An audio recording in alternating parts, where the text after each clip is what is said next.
Comme on dit, le silence est d'or, et moi je dors dans mon lit, précisément l'endroit où je préfère lire mes mangas. Coïncidence? C'est vous qui l'avez dit.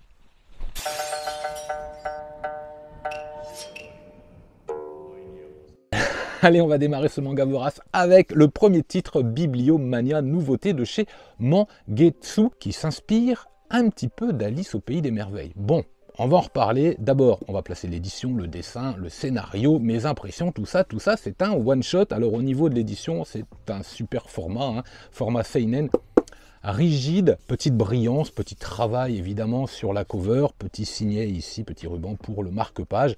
Ouais, il n'y a rien à dire si ce n'est que certains éditeurs permettent sur leurs belles éditions d'enlever le code barre et j'aurais été bien content de pouvoir le faire avec ce titre. Bon, c'est un petit détail et force est de constater que il pique un peu aussi au niveau du tarif, faut bien le dire. Hein.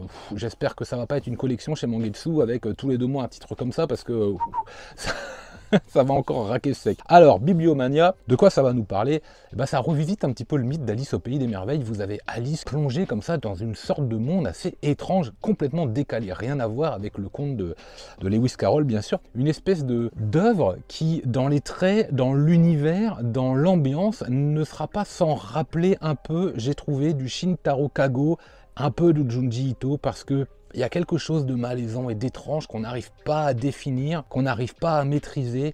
Il y a quelque chose comme ça qui vous attrape et vous restez lire alors que vous n'arrivez pas à tout saisir. Un côté graphique extrêmement agréable et quelque chose d'assez dérangeant des fois dans les formes et dans les allures. C'est pas sans rappeler d'ailleurs du Tsutomu Nihei aussi. Vous savez, à ce côté déformé, ce côté très, très allongé. Parfois là, vous retrouvez ça. D'ailleurs, il y a un des personnages qui est un peu reptilien et qui donc a des allures vraiment très allongées, mais c'est assez malaisant en fait. On sent qu'il n'est pas clair, on sent qu'il n'est pas net. Vous avez notre personnage d'Alice qui est enfermé dans la chambre. Alors dans une chambre. La chambre 431 et notre hôte, hein, donc le fameux serpent, va essayer de dissuader Alice d'en sortir, de rester dans cette chambre un petit peu pour l'éternité, c'est ce qu'on comprend, on ne sait pas trop, mais elle n'entend pas de cette oreille. Bon, Alice n'est pas très obéissante de fait, vous le savez, donc c'est peut-être une similitude qu'on peut trouver. De même au niveau du chara-design, c'est vrai qu'on voit à peu près version manga le personnage d'Alice au pays des merveilles. Pour le coup, ça marche assez bien. Et donc elle va franchir les portes, comme ça, les unes après les autres, et rentrer, avec grande surprise, rentrer dans des univers complètement dingos, complètement pétés, et systématiquement différents. Alors vous n'allez pas voir, bien sûr, les 430 autres chambres, et c'est hyper balèze à dire ça, 430 autres chambres.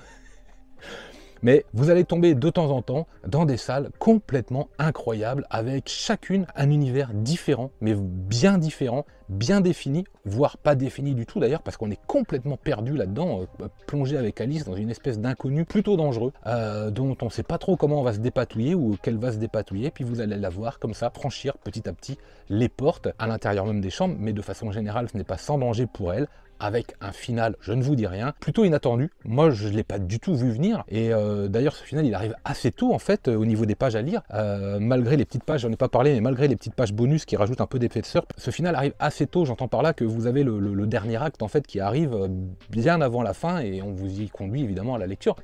Pour le final, j'ai pas tout saisi, j'aurais besoin de le relire. Encore, peut-être une fois ou deux, et d'aller, pourquoi pas, voir un petit peu les commentaires, discuter un petit peu à droite, à gauche avec tout le monde pour voir ce que chacun a compris. Ceci dit, et c'est ça qui est pertinent, ça reste une lecture agréable, comme j'ai fait avec Abara la semaine dernière. On comprend pas tout, mais on arrive à en redemander. Ça, c'est une force. Voilà, ça fait partie de ce genre de titre. On est un peu dans le côté Lovecraft aussi. Hein. Alors, évidemment, l'édition n'est pas sans rappeler les Lovecraft et les Gutanabe, mais vous avez aussi ça dans cette ambiance-là. Vous pressentez un danger parfois psychologique et pas du tout, mais pas du tout désagréable. Voilà, si vous avez le budget et que vous êtes curieux, allez-y parce que c'est vraiment une belle découverte. Suivant, on va rester chez Mangetsu avec la lecture et découverte ma revenante bien aimée. Alors, bon, format souple, 3, nickel, ça passe. Au niveau du dessin, on reste sur un manga plutôt tranche de vie humoristique avec un petit côté horreur. C'est du gag manga avec des chapitres qui vont s'enchaîner les uns après les autres avec pas tout à fait de fil conducteur, un peu comme La Voix du Tablier, mais un petit peu plus quand même. Voilà, il y a un petit lien scénaristique qui est un poil plus présent que sur La Voix du Tablier, sinon vous allez enchaîner les chapitres et tout à fait honnêtement, vous pourriez lire le manga à des moments et des chapitres dans le désordre. Je pense que ça passerait très très bien. C'est pas désagréable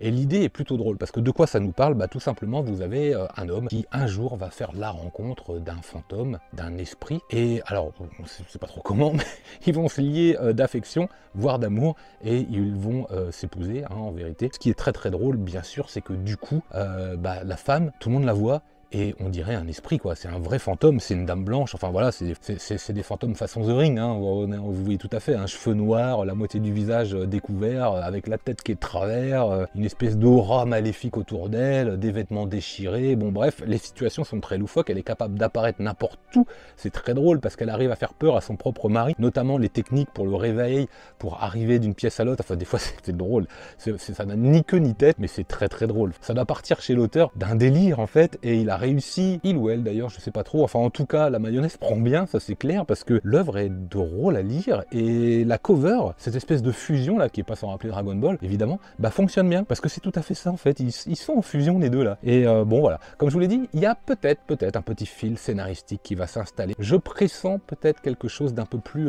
profond au fur et à mesure des tomes. Les dessins passent très très bien, bon vous voyez, hein, là on nous ment pas, hein, ce que vous voyez sur la cover, c'est ce que vous allez voir sur le manga, donc pour le coup vous serez pas déçus, sans être incroyable, dans la mesure où on est sur un manga de divertissement, le travail est fait, ça passe, puis il y a un petit contraste entre les traits plutôt clairs, plutôt légers des moments de la vie de tous les jours, avec le moment où le fantôme apparaît avec des visages qui pour le coup, waouh. Quand vous avez votre femme qui sort la tête du canapé, mais qui sort vraiment la tête du canapé, moi j'aimerais pas. Allez, suivant. Skeleton Knight in Another World. Alors ça, directement, ça fait partie des nouveautés arrivage Meian que j'ai pu avoir le mois dernier. Et j'étais assez pressé de faire la découverte de ce titre parce qu'on me l'avait conseillé dans le cercle privé et parce que j'avais beaucoup aimé, et j'aime beaucoup d'ailleurs, je parle pas au passé, Unwanted Undead Adventurer qui se trouve juste à côté. Et donc je me disais, ah, il y a quand même déjà quelques similarités au niveau de la cover, au niveau de l'ambiance que ça dégage, même au niveau du design de la cover en lui-même qui est plutôt agréable. Donc bon, on est toujours chez Meian, donc maintenant ça y est, vous connaissez le travail qui est fait, le petit obi, les petites pages couleurs, deux jaquettes de cover, bref, tout est nickel là-dedans, ça y a rien à dire à ce niveau-là, à chaque fois, c'est vraiment très agréable de lecture. Vous allez vous plonger dans un monde d'heroic fantasy, un peu RPG, un peu comme l'autre manga que je viens de citer, avec un héros qui vient de se réincarner dans son jeu vidéo. Ce coup-ci, il est en armure, il a choisi un skin complètement débile, voilà, il avait choisi un skin de squelette. Le voilà réincarné, avec un squelette dans une armure, forcément il est obligé de porter un casque, puisque sinon on le considère comme un ennemi. Il se trouve que lui, il est très très fort, et il apparaît dans cet univers comme quasi intouchable, comme dans beaucoup d'isekai, mais il va apprendre petit à petit, j'ai envie de dire, les tenants et les aboutissants de l'ensemble de cet univers, même s'il connaît certains monstres, même s'il sait un petit peu comment ça se passe, il apprend au fur et à mesure de ses rencontres, ce qu'il va pouvoir faire, à quoi il va servir en fait, et tout en essayant de garder un anonymat et de rendre service, parce que ce qui est amusant, c'est que comme il dit, moi je veux pas d'histoire. Bah non, parce qu'à partir du moment où on va découvrir son identité, nul doute que des histoires, il va y en avoir. Alors je n'ai fait que la lecture du tome 1, je ne sais pas vers où on va aller, mais vraisemblablement dans les tomes 2 à 5 là qui sont là, je vais découvrir un héros qui va forcément semer un peu de zizanie, même si il apporte aussi paix et sérénité à d'autres personnages. Il va avoir des ennuis, c'est obligé, parce que ça va amener un comique de situation inévitablement, et puis quelques scènes de baston. D'autant qu'il y a des monstres dans cet univers, et il est suffisamment fort pour les éclater à lui tout seul, ce qui justement n'est a priori pas possible. Donc déjà, on se doute, il y a un loup quelque part. Le dessin, très bon, vous avez ce grain d'Heroic Fantasy, là on a vraiment un lien de cousinage dans le fond et dans la forme, même dans les dessins, ça passe bien. Donc si vous avez aimé The Unwanted Undead Adventurer, vous aimerez celui-là. À l'inverse, si vous aimez celui-ci, vous aimerez l'autre. Ça, c'est inévitable. Là, je peux vous l'assurer, c'est 100% garanti. Donc ouais, je recommande, surtout si vous êtes amateur du genre, là, il n'y a pas de problème, vous pouvez y aller les yeux fermés. On va enchaîner maintenant avec un titre, et peut-être même un auteur dont je n'ai peut-être encore jamais parlé sur la chaîne, Tetsuya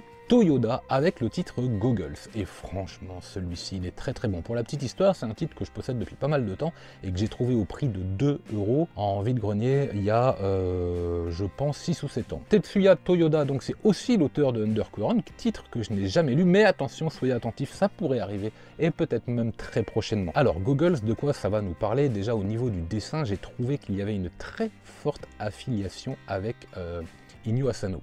Des visages bien marqués, du décor, du détail, quelque chose de presque photoréaliste parfois dans les agencements, dans l'architecture. Vous avez quelque chose de très saisissant également dans les émotions qui sont transcrites. et puis également dans le questionnement, dans l'approche psychologique des personnages. Il y a quelque chose, c'est pas exactement pareil, mais je trouve quand même qu'il y a quelque chose. Les commentaires sont là pour ça, si vous avez envie de me contredire, il n'y a pas de problème. Gogol, ça va être un recueil en fait de 6 histoires, et l'auteur en fait va nous offrir des moments de slice of life, un petit peu volés d'ailleurs, et nous invite vraiment à voyager au cœur du Japon, avec ses doutes, ses certitudes, ses forces, ses faiblesses, ses rires, ses larmes, ses joies, ses peines. Vraiment, vous allez traverser comme ça toutes les émotions à l'intérieur même de la société japonaise. J'ai presque envie de dire, c'est une invitation en fait à l'intimité de la vie de tous les jours, mais au Japon. Et ça passe en douceur, mais en même temps c'est saisissant, c'est poignant, et en même temps c'est rafraîchissant, et en même temps c'est un peu bouleversant. Et en fait, l'œuvre est douce, mais elle n'est pas que gentille. Voilà, je sais pas si vous voyez un peu le message, et vous lisez ça, mais d'une traite, un vrai régal. Je l'avais pas lu depuis longtemps. Honnêtement, je pourrais presque le relire encore. Là, vous voyez, pour moi, c'est une vraie réussite. Alors, c'est un auteur qui avait également fait Coffee Time, et je savais qu'il y en avait un des deux que je préférais. Je ne savais plus trop lequel. Je me suis fié à mon instinct, je suis allé sur la couleur bleue. Et voilà, c'est celui-là. Celui-là, je le conseille énormément. En attendant de découvrir Undercurrent, bien sûr, comme c'est un recueil d'histoires, vous allez avoir des passages que vous préférez à d'autres. Bien sûr, je ne vais pas trop vous en parler parce que vous imaginez, vous résumer une petite histoire, c'est assurément vous spoiler. Comme je viens de vous dire, ça va retracer différents événements, un petit moment volé comme ça de la vie de tous les jours au Japon. C'est tendre en fait. Ouais, voilà, c'est ça, c'est tendre et très agréable de lecture. Je ne peux que vous le conseiller plus. Et on va enchaîner et conclure avec une petite déception. Alors, un coffret collector. Alors, un coffret collector, un étui collector, j'ai envie de dire.